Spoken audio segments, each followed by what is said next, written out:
30वां अध्याय। सती द्वारा योग अग्नि से शरीर को भस्म करना। ब्रह्मा जी से श्री नारद जी ने पूछा, हे पितामह, जब सती जी ऐसा कहकर मौन हो गई तब वहां क्या हुआ? देवी सती ने आगे क्या किया? इस प्रकार नारद जी ने अनेक प्रश्न पूछ डाले और ब्रह्मा जी से प्रार्थना की कि वे आगे की कथा सविस्तार सुनाएं। यह सुनकर ब्रह्मा जी मुस्कुराए और प्रसन्नता पूर्वक कहने लगे, हे नारद, मौन होकर देवी सती अपने पति भगवान शिव का स्मरण करने लगी। उनका स्मरण करने के बाद उनका क्रोधित मन शांत हो गया। तब शांत मनोभाव से शिव जी का चिंतन करती हुई देवी सती पृथ्वी पर उत्तर की ओर मुख करके बैठ गईं। तत्पश्चात विधि पूर्वक जल से आचमन करके उन्होंने वस्त्र ओढ़ लिया। फिर पवित्र भाव से उन्होंने अपनी दोनों आंखें मूंद ली और पुनः शिवजी का चिंतन करने लगी। सती ने प्राणायाम से प्राण और अपान को एक रूप करके नाभि में स्थित कर लिया। सांसों को संयत कर नाभि चक्र के ऊपर हृदय में स्थापित कर लिया। सती ने अपने शरीर में योग मार्ग से अनुसार वायु और अग्नि को स्थापित कर लिया। तब उनका शरीर योग मार्ग में स्थित हो गया।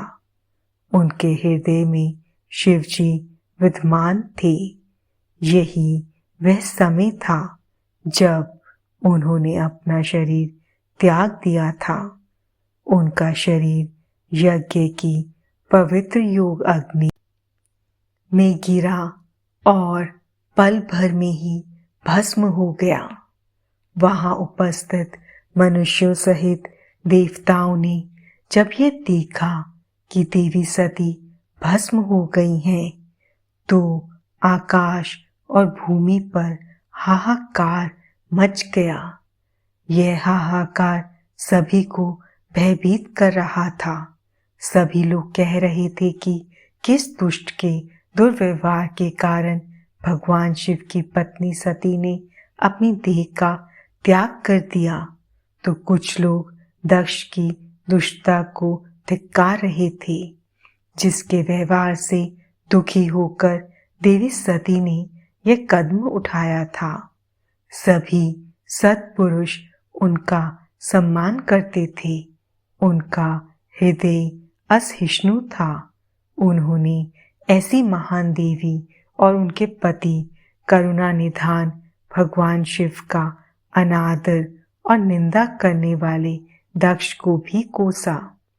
सभी कह रहे थे कि दक्ष ने अपनी ही पुत्री को प्राण त्यागने के लिए मजबूर किया है, इसलिए दक्ष अवश्य ही महानरक में जाएगा और पूरे संसार में उसका अपयश होगा। दूसरी ओर देवी सती के साथ पधारे सभी शिवगणों ने जब यह दृश्य देखा तो उनके क्रोध की कोई सीमा ना रही। वे तुरंत अपने अस्त्र शस्त्र लेकर दक्ष को मारने के लिए दौड़े।